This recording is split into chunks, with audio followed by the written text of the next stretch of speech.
On me signale que M. Moussa Keita est déjà en ligne. Bonjour Keita, bienvenue. Bonjour. Bienvenue. Vous êtes en direct de Gawal où s'est produit hier un drame à Koussitel. Forcément, question de base. Que s'est-il passé? Que savez-vous des circonstances de ce drame? Bonjour, merci de m'avoir donné la parole. Effectivement, il y a eu un éboulement mardi 1er mars dans la journée sur le site aurifère de Kassengar dans Koussitel. C'est une zone qui avait été interdite d'exploitation par M. le préfet, mais les autorités locales et les autorités sécuritaires basées sur les lieux ont profité du déplacement de M. le préfet, parti pour les funérailles de sa défunte mère à Guékedou. Donc les gens sont revenus, ils sont rentrés dans les galeries, et c'est une mine qui était presque complètement exploitée, donc c'était en danger. Mais ce qui est plus grave, c'est la proximité des grosses machines Poclin avec les orpailleurs qui étaient enfouis, qui étaient infiltrés dans les galeries. Pour qui connaît le tonnage d'une machine Poclin, vous voyez. Donc, durant ces manœuvres-là, les galeries ont cédé, faisant 11 morts pour le moment. Je dis bien pour le moment, parce que depuis mardi dans la soirée, jusqu'à hier, on continue à retirer les corps. Et ça fait beaucoup de blessés, au moins 10 à 11 blessés, dont ça gravement. Et 3 ont été référés sur Conakry. Ouais, des questions pour Keita. Oui, de se refroidir. Oui, pratiquement. Parce qu'on vient d'entendre. Depuis ce drame sur place, quelles dispositions les autorités ont-elles prises, en tout cas, pour certainement contrer tout ce qui se passe de ce côté? Bon, les autorités sécuritaires mènent les enquêtes par rapport à ça, parce que comme je vous le dis, c'était une zone interdite par M. le préfet, le colonel Augustin Pansidadino, qui s'est rendu là-bas durant 4 jours, durant chaque 6 heures, il s'est rendu là-bas avec son équipe pour chasser les gens. Enfin, il a réuni les forces de défense de sécurité basées sur les lieux pour indiquer que désormais, plus personne ne doit travailler au-delà de 300 mètres de la route. Vous comprenez? Oui. Et cette zone n'a qu'à une cinquantaine, une soixantaine mètres de la route. Maintenant, à son départ, les gens sont revenus par la complicité des hommes basés sur les lieux. Vous voyez? Donc, depuis mardi soir maintenant, les hommes de la Croix-Rouge et les orpailleurs sont débrouillés à soutirer quelques corps. Maintenant, les travaux continuent même ce matin encore. Parce que bien. On a envie de vous poser cette question, Moussa Keita. On se rappelle que le gouvernement, au pic de cette exploitation artisanale qui avait été tant décriée dans l'opinion, sur place à Gawal, à Koussitel, le gouvernement de transition avait annoncé l'envoi d'une mission gouvernementale de haut niveau sur place. Avait-elle eu lieu ou pas, ce gouvernement? Est-ce que le gouvernement était arrivé, une mission du gouvernement s'était rendue sur place à Gawal? Cette mission gouvernementale qui était annoncée n'est jamais arrivée à Gawal. Cette mission n'est jamais arrivée à Gawal. Justement. Et juste après, c'est ça le problème. Et après l'éboulement, vous n'avez pas encore. Personne n'est allé. Sauf Ousmane qui s'est rendu de lui-même sur place. C'était en mission. Et je crois qu'il partait même en mission privée. Mais c'est chez lui là-bas. Oui, c'est ce que j'ai dit. Voilà. Mission privée, donc dans la famille. Il en a profité pour aller sensibiliser les exploitants sur place. Donc c'était pas dans le cadre d'une mission officielle. Merci à vous, Moussa Keita. Merci pour toutes ces précisions. Moussa Keita, je rappelle, acteur de la société civile. Par ailleurs, correspondant de l'AGP à Gawal, à Koussitel. On vient de l'entendre, Akoumba. L'Oblanc avait classé la zone. Il avait déconseillé l'exploitation aurifère dans la zone. L'Oblanc a identifié la zone comme étant une zone de haute faille, une zone dynamique, donc une zone sismique. Et nous venons pour creuser des galeries sur une zone qui est déjà qualifiée d'extrêmement dangereuse. Je pense que la conséquence, c'est ce que nous vivons là. Mais Aboubakar, ce n'est pas le premier éboulement. Ce ne sont pas les premières victimes. Gawal, pratiquement, il y a une moyenne d'un éboulement par mois. Ça se comprend parce que c'est une zone extrêmement sismique, une zone très dynamique, une zone que le Blanc a conseillé de ne pas exploiter. Et maintenant, si nous le faisons, voilà ce qui arrive. Mais rappelez-vous que des militaires ont été cités comme étant impliqués dedans. Ouais, effectivement. Je suis même amené à croire qu'il y a des membres du gouvernement peut-être qui sont impliqués d'un niveau à un autre dans l'exploitation. Parce que ce sont des machines, soit ils sont les Poclin qui sont utilisées. Oui, soit ils sont des sous-traitants, soit ils mettent leurs infrastructures à la disposition des orpailleurs, ou ils fournissent les services aux orpailleurs. Je pense que tout le monde est coupable. Bien. Voilà, ce n'est pas hypocrite, mais tout le monde est coupable dans ce qui arrive dans cette affaire. Allez-y, Mamadouri. Je crois que c'est tout simplement... Mais à savoir que cette mission gouvernementale qui m'a été annoncée ne s'est pas rendue sur place, c'est très grave. Elle n'ira pas parce qu'il y a des intérêts qu'on ne voudrait pas mettre à nu. Moi, je me rappelle que je m'étais personnellement impliqué pour que cette mission ait l'information qu'ici avant d'y être. J'ai partagé même des documents avec certains membres du gouvernement. Mais ne vous attendez pas à ce qu'on ferme cette mine parce que 1, le trafic de drogue prospère. 2, la débauche. 3, on détruit l'environnement. 4, peut-être que les terroristes vont profiter pour se faire financer. Oui, mais il y a une étude qui a démontré que les terroristes, le djihadisme se finance aujourd'hui à travers l'or artisanal. Bien, allez-y, Mamadouri. Bon, je peux juste présenter mes condoléances aux familles attristées, à la population franchement, nos condoléances de Tougué et de Concitel. C'est malheureux. Je pense qu'une fois encore, c'est un signe envoyé au CNRD, à tout le gouvernement, qu'il faut prendre la question de Concitel au sérieux parce que c'est une situation qui interpellait depuis avant le coup d'État. Le régime d'Alpha Condé essayait de mettre fin à cela, mais comme il y avait justement des intérêts impliqués, comme Makumba l'a dit, on n'a pas pu mettre fin à la situation. Voilà que le CNRD est venu. Il n'y a pas de solution. Donc, c'est le lieu, encore une fois, de prendre tout ça au sérieux. On espère que ça va interpeller les consciences aujourd'hui au Conseil des ministres pour que des mesures urgentes soient prises, des mesures correctives au Mamadouri. On espère. Et à cela, je rajoute mes condoléances aux populations de Kissidougou aussi, où il y a eu un accident qui a fait 6 morts dans Fodou, c'est plus précisément à Yendé. Là encore, c'est la route qui tue, mais malheureusement, l'état du véhicule, parce qu'on parle du frein qui a lâché, c'est dommage une fois encore. Oui, Mohamed. Ça fait déjà trop de mauvaises nouvelles ce matin, mais c'est ce manque de compassion du gouvernement guinéen, moi, qui m'écoeure. Il y a eu éboulement.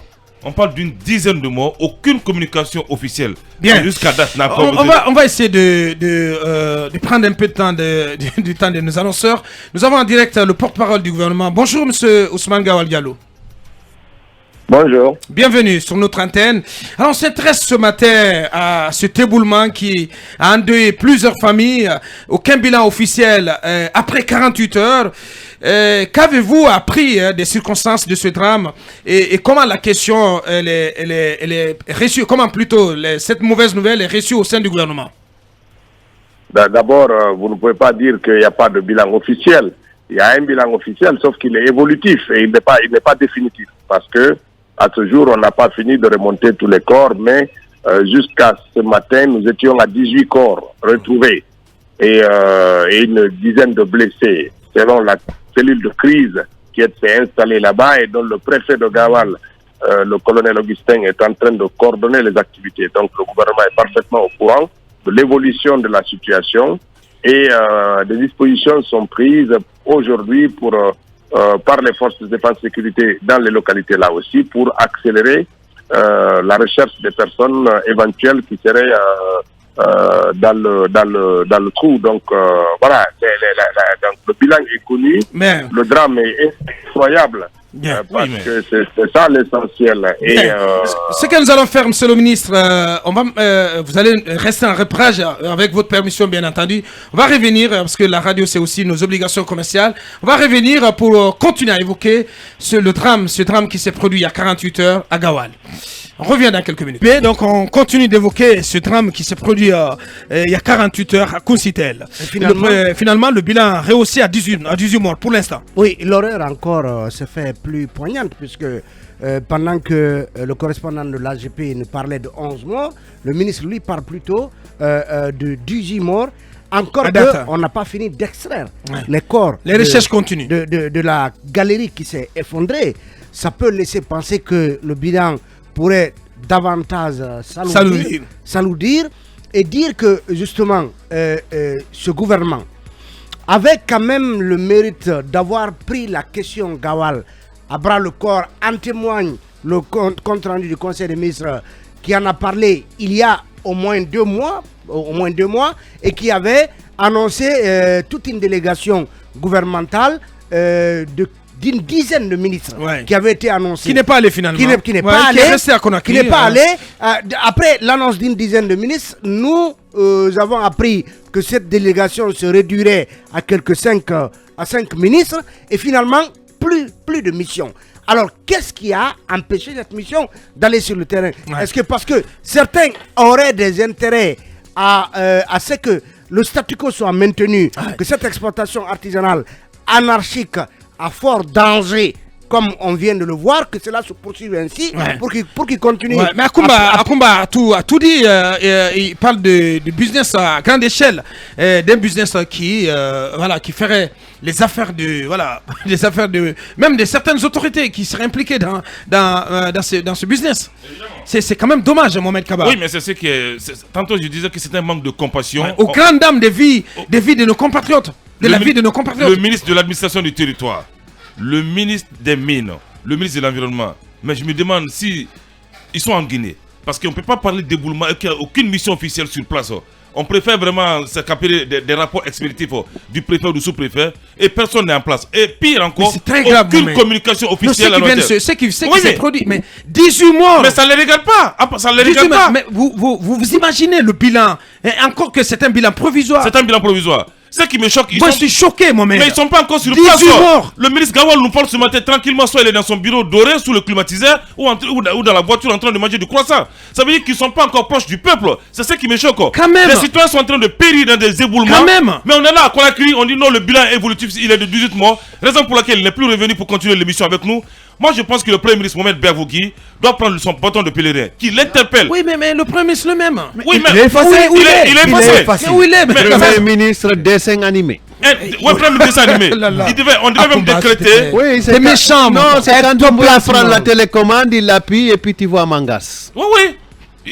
La seule fois qu'il m'a convaincu, lorsqu'il s'adressait au secrétaire général au chef de cabinet et Premier ministre, au moins il a tenu un discours de fermeté, entre guillemets. Mais là, on devait même décréter 3 jours de deuil national. Ouais, on attend des résolutions fortes du Conseil des ministres. Ouais, mais ça, je vous le dis. Non, on ne peut pas se permettre. Ils feront rien. Gawal ne compte pas dans leur agenda. Je ne sais pas, Kumba, si on mesure. Il me démentit. Si on mesure la gravité de ce qui s'est produit. Oui, chacun ses intérêts là-bas. Mais c'est 18 âmes guinéennes. Mais c'est pas le premier éboulement, Aboubakar. C'est pas pour la première fois. Il y a eu un éboulement au moment où il y avait une mission gouvernementale à Gawal.